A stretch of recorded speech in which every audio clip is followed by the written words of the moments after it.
ಸಮಯದ ಬೆಲೆ. ವ್ಯಕ್ತಿ ಸೋಫಾದ ಮೇಲೆ ಕುಳಿತು ಬೇಸರದಿಂದ ಮೊಬೈಲ್ ಸ್ಕ್ರಾಲ್ ಮಾಡುತ್ತಿರುತ್ತಾನೆ. ಗಡಿಯಾರ ಟಿಕ್ ಟಿಕ್ ಎನ್ನುತ್ತಿರುತ್ತದೆ. ನಾಳೆ ಮಾಡೋಣ, 1 ಗಂಟೆ ಬಿಟ್ಟು ಮಾಡೋಣ. ಈ ಮಾತುಗಳು ನಮಗೆ ತುಂಬಾ ಸುಲಭ ಅನಿಸುತ್ತೆ ಅಲ್ವಾ? ಆದ್ರೆ ನೆನಪಿಡಿ, ಕಳೆದು ಹೋದ ಹಣವನ್ನು ಸಂಪಾದಿಸಬಹುದು, ಆದ್ರೆ ಕಳೆದು ಹೋದ ಸಮಯವನ್ನು ಎಂದಿಗೂ ವಾಪಸ್ ಪಡೆಯಲು ಸಾಧ್ಯವಿಲ್ಲ. ಯಶಸ್ಸು ಸಿಗುವುದು ಅದೃಷ್ಟದಿಂದಲ್ಲ, ಪ್ರತಿಯೊಂದು ನಿಮಿಷವನ್ನೂ ಸರಿಯಾಗಿ ಬಳಸಿಕೊಳ್ಳುವುದರಿಂದ. ಇಂದು ನೀವು ಉದಾಸೀನ ಮಾಡಿದರೆ ನಾಳೆ ಪಶ್ಚಾತ್ತಾಪ ಪಡಬೇಕಾಗುತ್ತದೆ.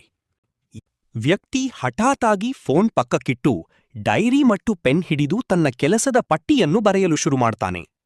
ವ್ಯಕ್ತಿ ಮುಗುಳ್ನಗುತ್ತಾ ಲ್ಯಾಪ್ಟಾಪ್ ಅಥವಾ ಬುಕ್ ಮುಂದೆ ಕೂತು ಉತ್ಸಾಹದಿಂದ ಕೆಲಸ ಮಾಡುತ್ತಿರುತ್ತಾನೆ.